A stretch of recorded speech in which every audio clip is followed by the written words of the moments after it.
call our Agencies and Affairs Committee meeting to order. First up, we have approval of the agenda. And if you could entertain me for just a second, we've done some slight juggling to the agenda. The Parks report has been added, and we've juggled the JC dot items on the agenda so they're all together. So was the Parks one that... Adam, I think, is working on that as we speak. So the order will be minutes, appointments, EG, District Court, Sheriff, Parks, and then the JC dot items. Correct, Adam? That's a yes. So, with those changes, all those in favor signify by saying aye. Aye. Those opposed, the same. Motion carried. Next up is public comment. You have 5 minutes to address the board. Just step up and give us your name. Public. Hello, public comment. Hearing none. We'll move to committee items. First up are the minutes from the April 11th meeting. Looking for motion? Motion and support. All those in favor signify by saying aye. Aye. Those opposed, the same. Motion carried. Next up, we have appointments. The first group is the Upper Grand River Watershed Council. If any commissioners plan on making any nominations from the floor, please advise, because otherwise we have 5 applicants for 6 positions. And if no one's opposed to that, if we could have a motion to nominate the 5 applicants for 5 of the 6 positions.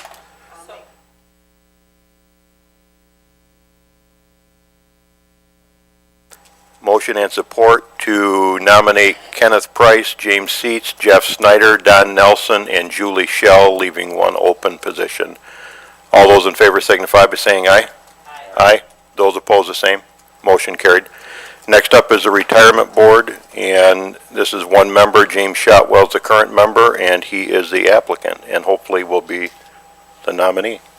Be looking for a motion. Motion and support. All those in favor signify by saying aye. Aye. Those opposed, the same. Motion carried.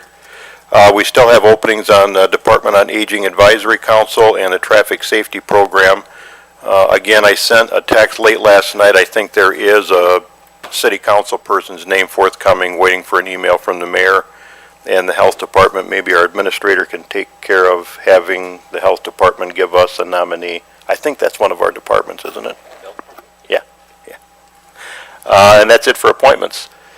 Next up is the EG Blackman DDA semi-annual report.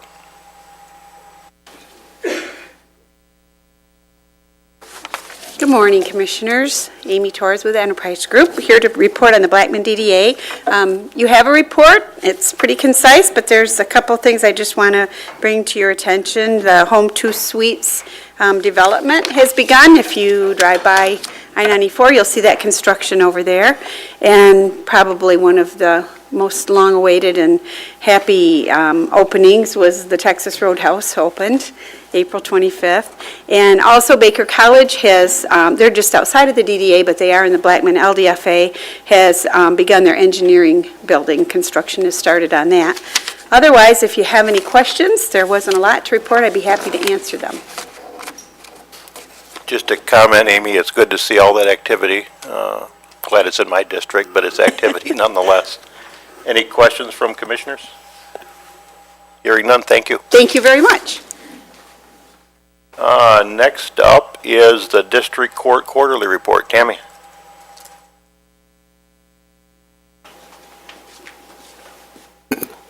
Good morning. Nothing new and glaring. I think in the first quarter everything's going well. Hopefully your reports are there for you to review. Everything looks good budget-wise, caseload count, collections. Collections is up about 57,000 the first quarter this year from where we were last year at the first quarter, so that's good. Cases are up and everything seems to be going fine. Any questions? Tammy, I've got just a couple of questions. On the revenue and expenditure report, on the public defender, can you tell me the distinction between those 2 top lines? One, it says reimbursement defense of criminals, and the line right below it says defense of criminals, and the one particular line I think is substantially ahead. Maybe that's a different part of the report. But what is the distinction in those two lines? And I On don't mean the- to catch you off guard if I did. Oh, no, that's okay. Are you looking at my report, or are you looking Yeah, at? looking at your report off the website.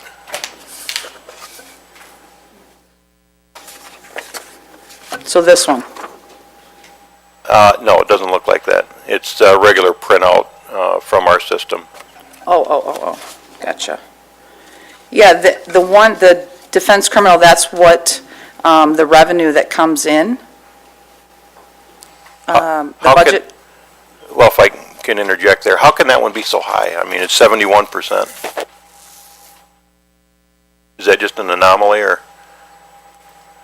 Because we're like at 25% of the budget year when the report was done. yeah. I would have to ask Adam on that one, or Jim. Okay. Because the one that I look and pay attention to is the Defense Criminal 12th District. This report, if you look at it, it has felony contracts and everything. I don't think that one is in reference to me. I think that might be your circuit court, because if you see the expenditures, if you go down to expenditures, Right. you will see the felony contracts in there.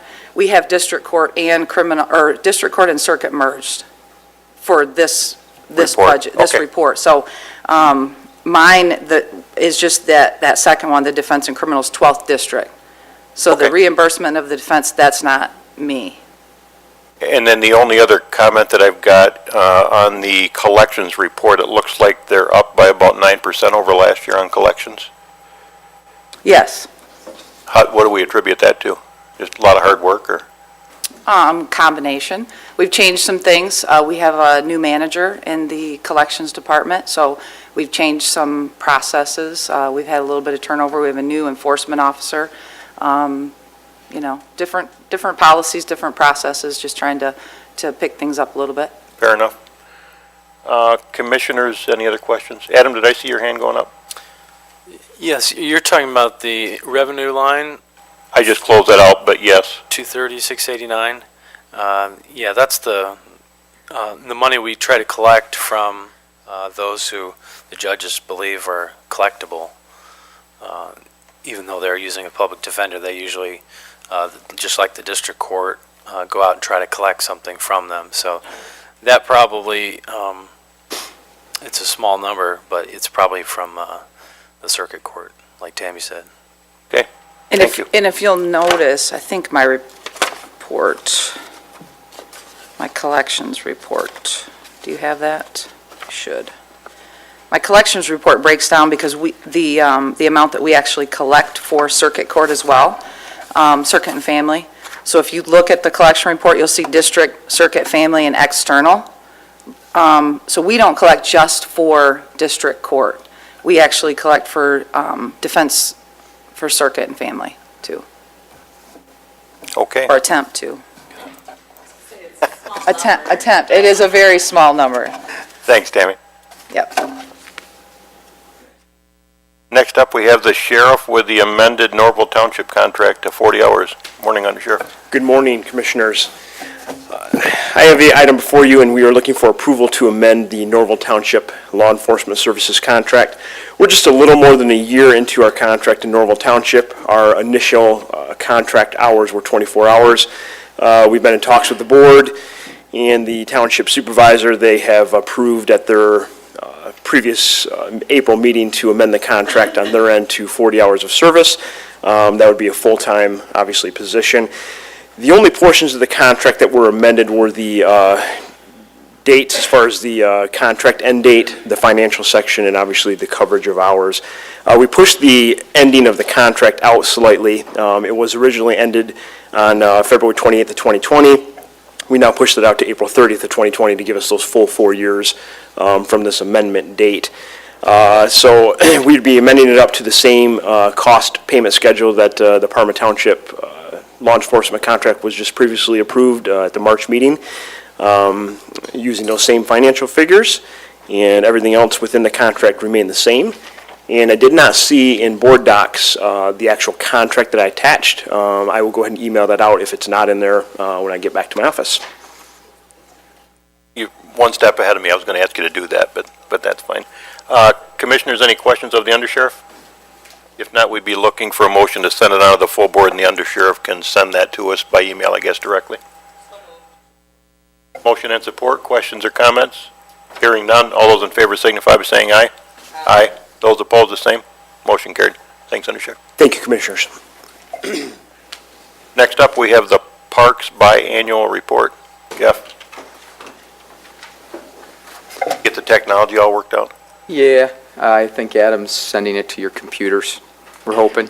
It's up. Okay. On board document. Well, the folks before me have been very brief. I apologize since this is my first report. I might be a little long-winded, but I apologize. What I thought I would do, use this opportunity since it's my first, to kind of paint a picture of what I've seen in the first 14 weeks and where I'd like to take the Jackson County Park Department over the next few years. So you see here the vision for Jackson County Parks. Why should we be in the park business in the first place? It's a question you all have to get asked. I think every commissioner I've worked for in my 37 years has had somebody ask, why is government even in this business? And what I tell folks, and have for many years, is that we're all in the economic development business.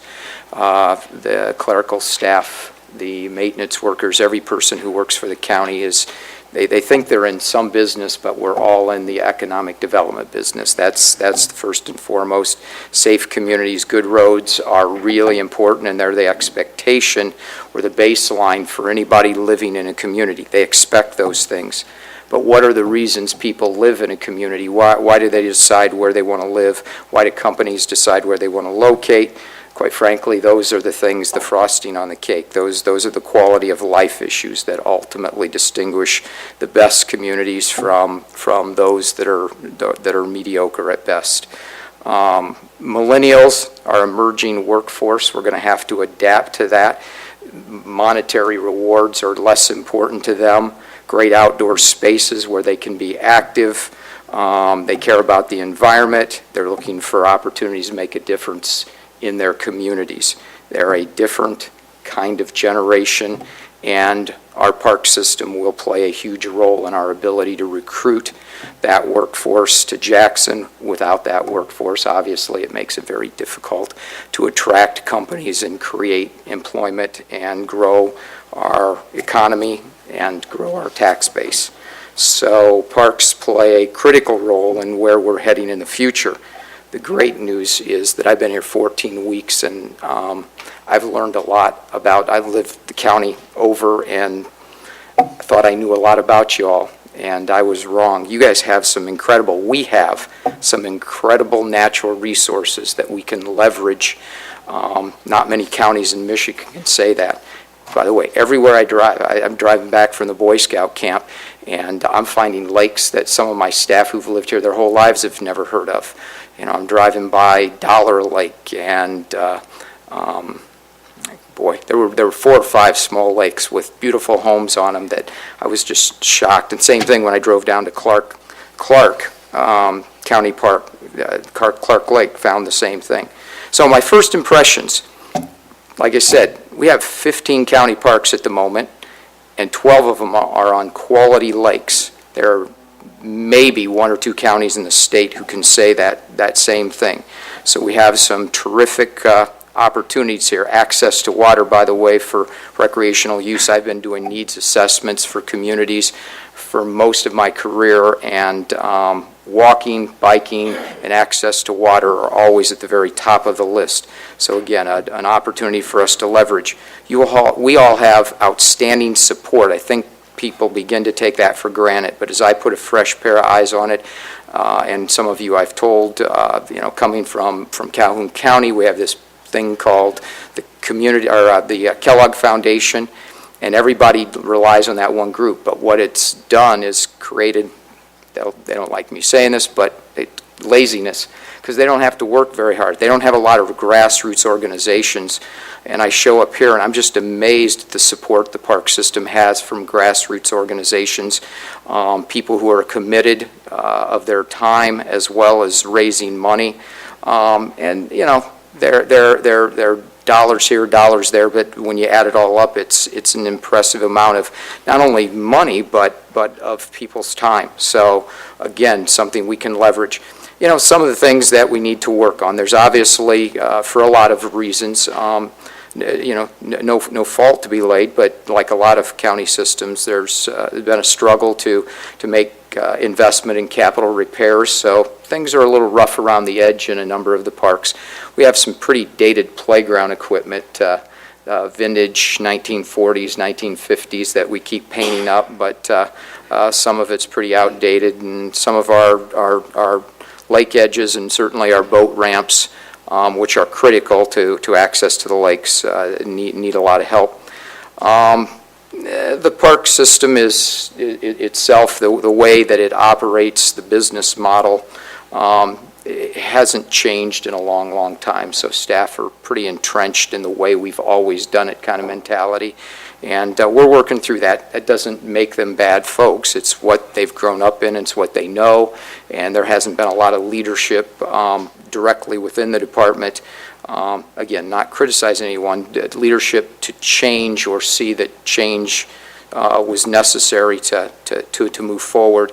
And then I think as a result of that, we've as I think we say in HPO, we just keep turning the crank. So we're turning the crank. We're just doing the same thing all the time, and that you know, gets to that idea that there's been a lack of a clear vision of where we should be going. Now, I come in, and Mike seems to have a real clear vision at this point about where we should be going, and I'm delighted to be here to help you all with that.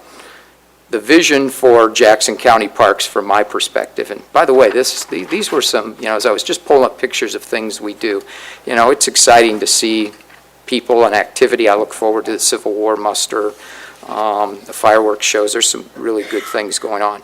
So Jackson County Parks is one of the premier park systems in Michigan and the Midwest. That's sort of where I believe we can go. We have the assets to be as good as any county park system in the state, and that includes Oakland County and Grand Traverse.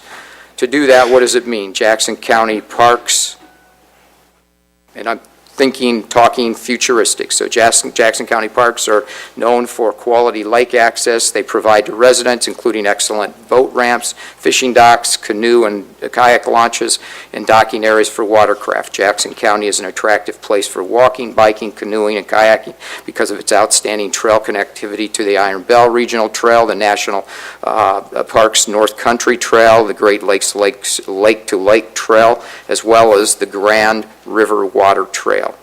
Jackson County Parks are known for their many regional and national events that take place in the park system, attracting tourists and local residents.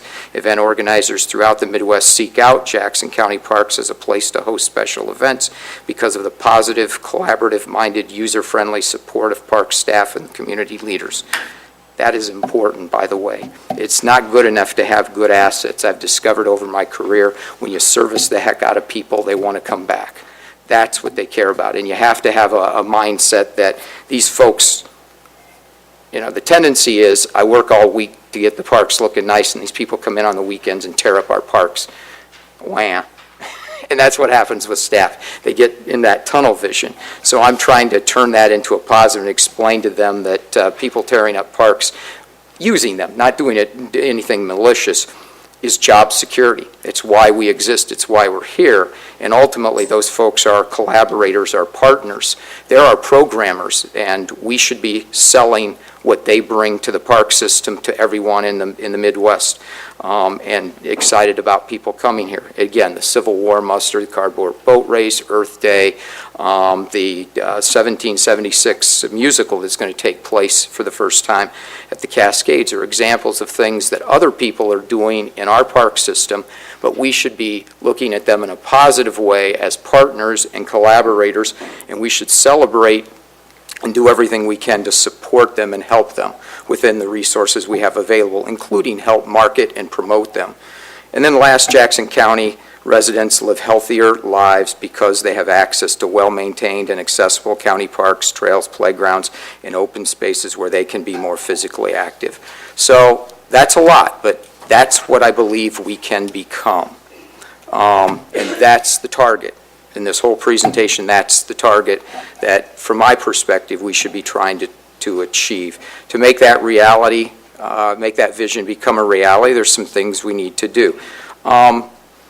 We need to be more strategic, we meaning myself and my staff, in the way we use the resources that are given us currently.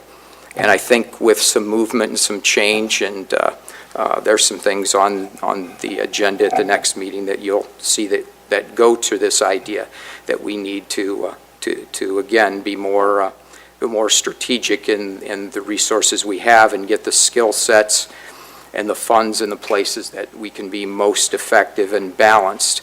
Obviously, we need to develop a stable funding source long-term for the park system if we're going to be able to deal with some of these capitalization and repair of infrastructure issues.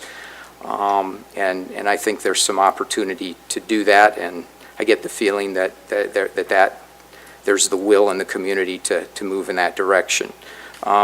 Shifting my role, the role of the director, not only in my time here, but beyond that into the future, somewhere along the line, the position has gotten pulled back into being more of the day-to-day manager of a lot of small detail, which gets them so far into the forest that they can't really see the bigger vision.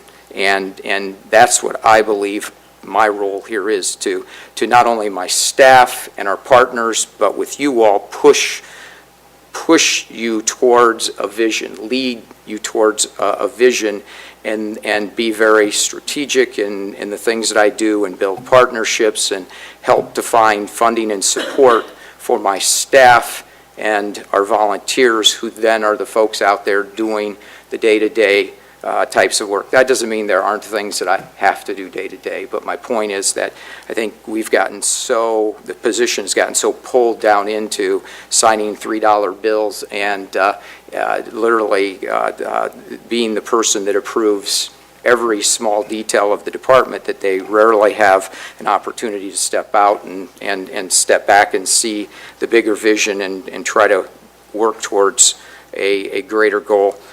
So that's important. And then we have to shift the culture of the department, like I said, to this idea that the folks working with us are partners and collaborators. They're not the enemy, so to speak. They're not the bad guy.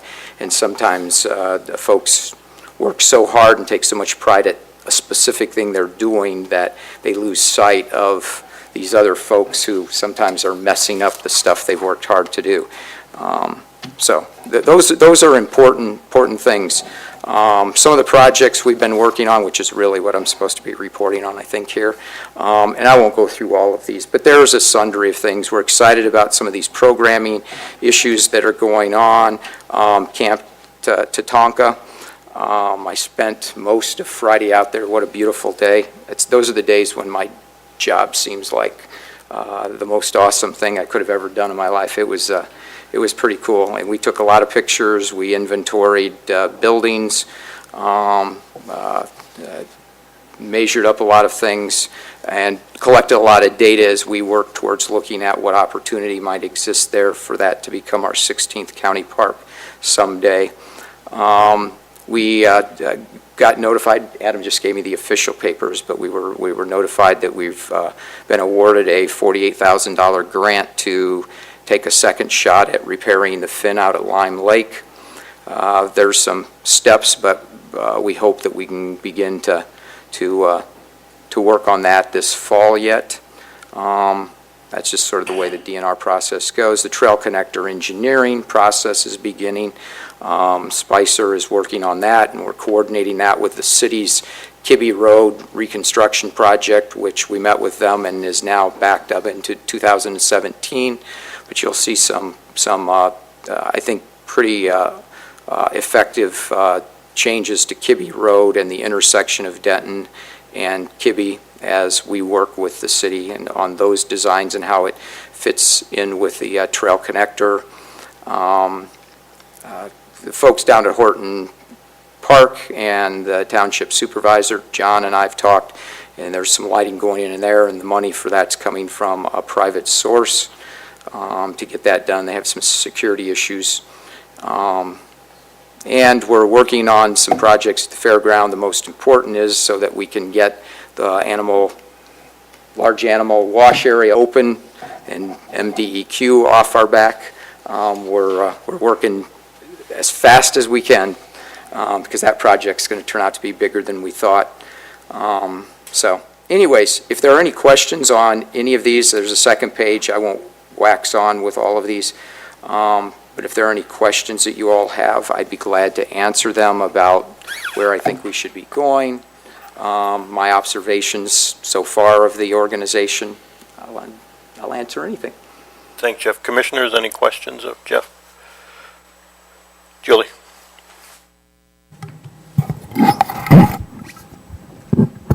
So thank you, Jeff, for all you're doing. You're truly, the new set of eyes has really, I think, provided all of us the opportunity to step back and appreciate it. I mean, when I attended the Parks Association meeting and looking around again at the volunteers in the room, I think they felt appreciated for all they're doing. But the new, your new perspective is assisting all of us to stepping back. And I just thought to myself personally, how sad that I, as a Parks member, as a Parks Commissioner, never put the connection together. 15 parks, 12 on water. I mean, that should be our message. That's what we should be out there doing to promote it. The other opportunity, I want to just ask for you to share with the board here a little bit more details on the 1776 musical. And I would like you to share with the board, please, how this is a different event in that what it will do in regard to the public. Well, first of all, it's I don't know how to describe it. They have to build unique sets that you don't very often see because they have to be very portable. They have to bring them in and out each day because we have to operate during the week normally, and so the monumental effort that they're putting into it. But the Cascades, as Julie and I have talked a bit, the Cascades, we all love its history, and it's really important to the community. I'm not minimizing that for a minute, but its use as an attraction 7 days a week, trying to get people to show up at 9:45 at night and watch a show has become very difficult. Again, the younger generation just isn't excited about that part of it the way the rest of us are. And programming that location is critical. The way, in fact, the Cascades will remain viable is that if we begin to program it. And events like 1776 are critical to that programming. So you have a 2-weekend, 6 shows total musical in the patriotic theme of 1776. Large cast, and we hope it doesn't rain, but it should be. It harkens back to some of the stories that Sperry Sparks tells us, and we see in some of his video about the days where they put the bottom. The last part of the fall where they put a platform over it and they brought in the aquatic mermaids and the and all those things that happened in the 30s and 40s. 1776 won't be on water quite that way, but it is the same kind of show. But as Julie said, the programming that we have to do moving forward at the Falls to make it a viable community event and lead to our vision. It can become something bigger than just we're trying to hold on to the Falls. It can become something that regionally attracts people because of that programming. The Falls is something that they then discover and become excited about. It's sort of the encore at the end of the show. So. Any other questions or comments? Thanks, Jeff. Thanks. Sorry it took so long. A lot to talk about. Next up, we have the JC Dot monthly report, followed by 3 JC Dot contracts. Don't everybody get up at once.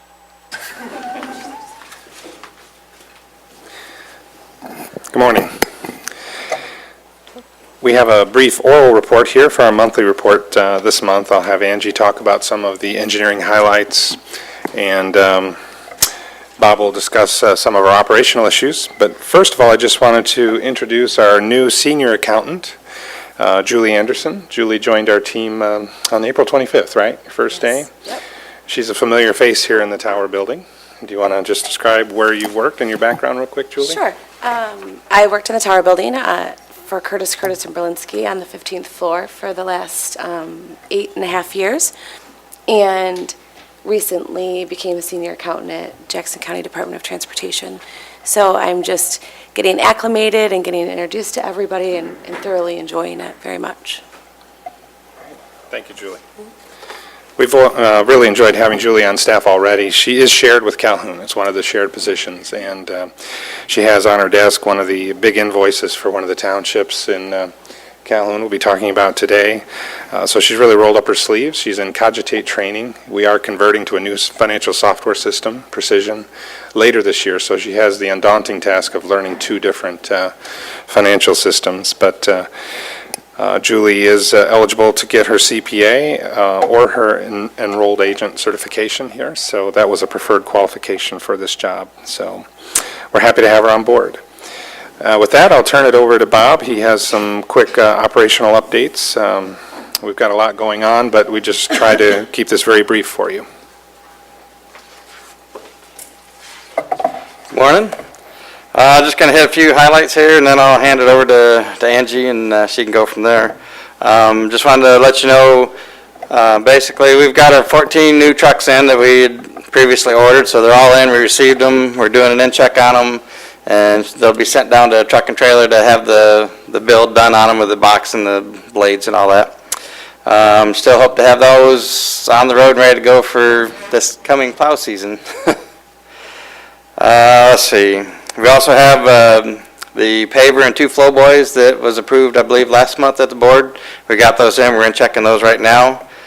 And it looks like we've been told Michigan Paving is going to try to open up their plant this week, so that'll allow us to get some hot mix and be able to patch more of the potholes with hot mix. And up till now, we've been using like a load or 2 coming from Lakeland or Reith Riley in the morning, but when it's gone, the crews have to revert back to cold patch to finish out the day. So with them opening up the plant here locally, we can get hot patch pretty much all day, and that'll help us out fixing some of the potholes.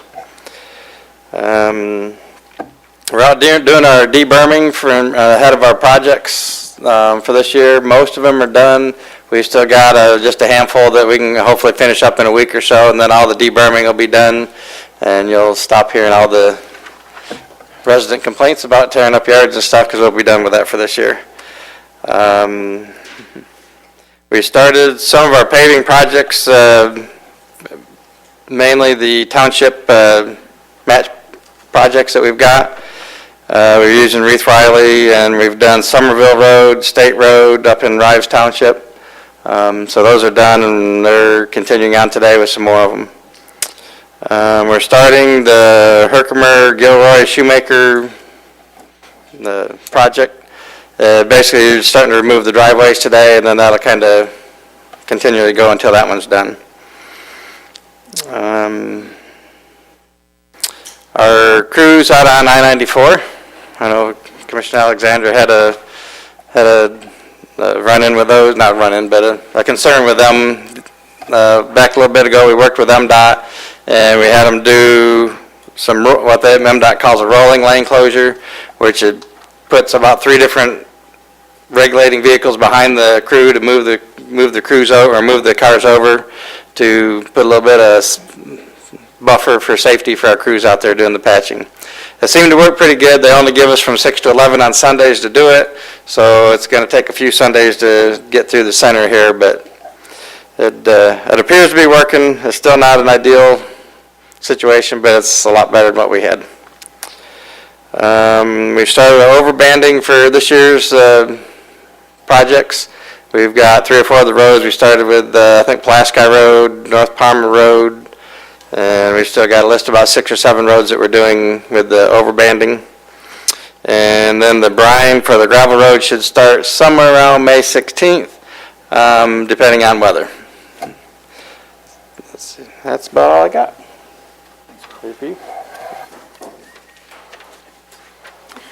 Good morning. I have a couple things for you guys from the engineering world.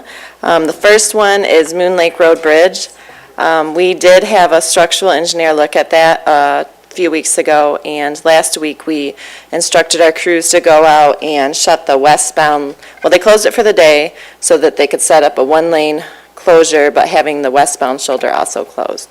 And we had it load evaluated, so it's now restricted to a 10-ton limit, and the width of the traveled lane is 10 foot 6 inches, which does restrict a lot of traffic. It includes school buses are not supposed to be going over it. We're trying to communicate with the bus garage. We sent a press release to everybody, all the parties that would be affected, but the buses, we have been told, are still using it, so we're trying to get that rectified. So that it's just basically car traffic going over that. We will be monitoring it and having inspected every 6 months from now until we get it fixed. The long-range plan is we submitted it for funding last week. It was due, and we're hoping to get funding through the local bridge program that we talked to you guys about last month at the meeting. We do have that structural engineer looking at different possibilities for a fix until then to allow heavier vehicles across that, but it's not looking too promising right now. So that's the Moon Lake Road Bridge update. Fifth Street is another update that we have for you guys. It is not starting this week. We were hoping it would. We have a call into the contractor. They're supposed to be calling us. They say next week. We're trying to pin a date down, and we'll let you guys know. Right now, it's a coordinating of getting the crews, his subcontractors out there to get the work going. So as soon as we have a date, we'll let you guys know, but right now it's next week. The third one, which is the item, the MDOT contract that's on the docket for today, is the Robinson Road contract. That was in May letting, which was last Friday. It had 2 bidders on it, and I believe it was Bailey. It's as submitted, so it's not checked yet, and it's not official, but Bailey Contracting was the as submitted low bidder, but the price is 5% over the engineer's estimate. So it's a little higher than we expected. So next month, we should have an update on that for you guys. Then the last thing I wanted that we have on our plate still through MDOT lettings are the chip seal packages, which is next month. So hopefully we'll have that contract before you and have that awarded at the next meeting. Any questions? Just one for me. On the Moon Lake Road Bridge, I assume that the restrictions are marked far enough back that anybody that's over that size or weight has room to turn around? Yeah, Or a place to typically turn it's at the structure and then right before, or right after the first cross street. Do we have it more On out there, both Bob? sides? Yes, it's Yeah, on marked both both sides. on Napoleon Road and M50 before, so if anybody starts to turn, they've got the markings right there. Yep. And we're still working with MDOT right now to see what signs they're gonna allow on 50 itself so that traffic can see on Moon Lake Road Bridge ahead, this is the Right. restrictions. They're particular with their signs, so. Okay. Once they give us that, we intend to not only do it on M50, but whatever those signs are, we're gonna mirror on Napoleon Road also to where there's actually 3 different points that they're gonna be told that those Needed. are restricted. Julie? Can I make the assumption then that only one school district is traveling over that bridge? Or is there more than one school district? Only one that we've seen. And, There's probably 3 different school districts that I know of that could probably use that, but so have we reached out specifically to the transportation directors? we have in a press release and a direct email to them, but we're gonna try to call them. Yeah, I'm going to try to give them a phone call and Yeah. talk to them. Excellent, thank you. I'd like to add one more comment, if I could, on the Moon Lake Bridge, and Angie, you can address this. The fact that we're closing it or restricting it will help its grant scoring criteria, right? We're going to call and update the application. Do you want Yep. to describe how that works? From what I was told with MDOT, it's, it's a report card pretty much. And when you have the lane closure, it gets you a higher rating. But now that we've had to restrict it to such a low weight allowance on that bridge, it will jump it even higher for funding. So fingers crossed. I believe Joe has really high hopes of getting it funded. Before we had this last issue, he was told that it was really high up there. So not guaranteed anything, but with this new restriction, it should be pretty promising for the funding. Did the FAST Act impact local bridge program too? Slight increase. The FAST Act that you may have heard a little bit about also increased the funding slightly, like by 2% for most federal programs. We think this program was impacted as well. Not, it's a smidgen, a small amount of money, but should help. So we're hopeful. Thank you, Angie. It's still, yeah, it's the applications that were just turned in, as we've said before, is a 2019 fiscal year build, which would mean construction would take place starting in the fall of that year, potentially. First thing. Chris, I'm just hearing bits and pieces of what you're talking about. So Moon Lake Road Bridge, if it gets approved through federal funding, it won't be until 19 when it's done? That's correct. We won't get word on the application approval till this fall, usually, right? Usually Holidays. November, December, maybe even January, they usually How send much out letters. ballpark are you talking about, you think, to do it? That's about an $800,000 project. That's the And preliminary if estimate. we end up getting approval to do it, or the grant to do it, if we were to find some way to fund it ahead of time, could we be reimbursed for it or not, to speed up that process or not? You could talk to MDOT about advanced construct. Yeah. Yeah, that's, I don't know if they do it, we brought this up at BCATS once, and I can check into it. Our MPO over there was going to look into possibly doing advanced construct. I know you can do it 1 year, but they were checking into if they'll do 2 years in advance, if we're able to fund it. Do you have to get the award notification first? So in other words, Yeah, be we'd told. have to have funding. So once we get the grant, that'd be the time for, we can do some research now. I think that's a great suggestion. But first we have to get the grant, then we can ask if we can proceed. And then, is it set in stone on how the bridge is going to be rebuilt? We've heard discussion about making it taller or wider. I've heard others say, can't they just put a huge culvert in there like they do in some places? Which I don't think that would pass muster for the people that want to go to the lakes, but So the way this was submitted was, MDOT has an Excel spreadsheet that you calculate the cost for replacement, removal of the existing and then replacement for the new. And we have to follow that because they check your cost estimate. They go out and do a site visit, they see what the existing structure is. And if we go way beyond length, because to raise the bridge, we would then have to lengthen the project. So if we were to do anything ridiculous there, it would throw our estimate out, and then the scope of the project wouldn't seem feasible to the people rating it. So I guess long story short is, we did the estimate based on what the field requires out there. I know that there's lots of talk. Being new here, I've learned that there's talk of different sides of the lake wants the bridge low so no one can get under, and then some want it high so everyone can get under. So the bottom line will be the grant would cover the cost that is dictated by the setting and the environment out there. If the floodplain makes the bridge raise, then we can raise the bridge. DEQ would tell us that, so. We could build a suspension bridge if we wanted and really make it wide and vast, but that'd be on our time. Yeah, the The grant additional will only cost would cover be the ours. fundamental cost determined by engineering studies.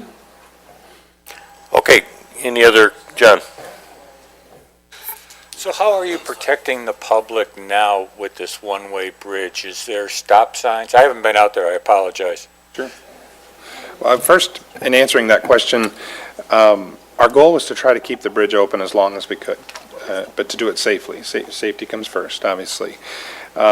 Initial recommendations were to close it. We had two kind of general opinions, but I wanted to dig further. So we had a consultant make a site visit, someone who has not even seen this bridge, who is a known expert in the field, put a little more rocket science to it, and came and did perform their on-site assessment, and basically said that we could keep it open. There was some meat left in the center of the bridge. Some of the beams were okay. Sorry about that. Is that better? All right. So we did determine that we could actually keep it open safely with it calced out at a 12-ton limit, but we've posted it as a 10 for a factor of safety there, just to be safe. So your question was, how do we protect the public with postings? Well, at nighttime, when you have two people approaching the bridge, how do they determine who goes first? Do they both come to a stop and allow one to go? There's stop signs posted on both sides of the bridge. And the first one there to stop should have the right of way to go through. It's uncontrolled, but there's visibility. It's a very short stretch. We could do a signalized intersection, but it's not long enough for that. Doesn't require that. Any other commissioners to my left that have any questions? Hearing none. Thank you for all the detailing. Please keep us posted on that, on the bridge. Thanks. Don't go far. Next up is surprisingly J.C. Dot. Okay, we're going to have Joe come up. Joe? This is a project that Joe is project manager for on the Robinson Road, so do you want to give a quick summary, Joe? Yep, good morning. This is one of our typical resolutions and signing of the contract there between Michigan Department of Transportation and the Jackson County Department of Transportation. It's something we do for every federal aid project, and this is just another one of those. It's Robinson Road from West Michigan Ave to McCain Road, where it's going to be all reconstructed, new drainage, new curb and gutter all the way up and down through there, and it will also be 3 lanes between Morrell Street and Main Street to allow for a lot of left turn movements into the apartment complex up there and also into the Westchester Village subdivision there, which has a number of units in there. So we can avoid some conflicts there. So that's what this is all about. I have the contracts right here for Chairman Shotwell to sign either today or at the board meeting, so I'll drop those off to you. Okay, if there's no questions, we're looking for a motion to send it to the full board. Motion and support. Questions or comments? Hearing none. All those in favor signify by saying aye. Aye. Those opposed, the same. Motion carried. Thank you. Sodium chloride bid. The sodium chloride bid we received, we're trying to get well ahead of the upcoming season. The good news that we saw with these bids, this is joint with Calhoun County, is that contractors, suppliers are really sharpening their pencils. They really want our business. Contrary to what most of the state and municipalities are seeing, we saw a 25-cent decline. You can come on up, Bob, in case there are questions. But $1.7 million value is what we're seeking, but we're happy to see that it held steady, even slightly declined. Anything more you want to add? Nope, that'll cover it. Chris, I do have a question for you, and I've heard it from one local elected board that appreciates the county taking this on and doing this now, but they're also contemplating potentially doing 1 or 2 additional through the year on top of what the county does. Is that something that would be? That would be, Brian, this is the sodium chloride, the salt, rock salt for winter maintenance. I'm sorry. Yeah, if we're putting that on the roads, we're in sad shape. Okay. Speaking of the Brian.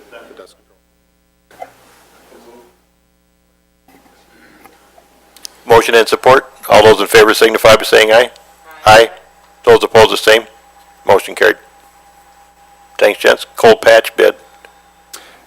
Basically the same thing. It's another example of our partnership with Calhoun County. Here we saw a slight increase in the per unit price, to be expected actually in the industry right now. $183,000 total value is what we're seeking, right, Bob? Yep, that's the estimated for the amount that we normally use. And cold patch is basically liquid gold. It's very expensive, more expensive than hot mix, but it's really the only choice we have during certain times of the year, as we've described before. So it's a necessary emergency patch material. Commissioners, any questions? If not, a motion, please.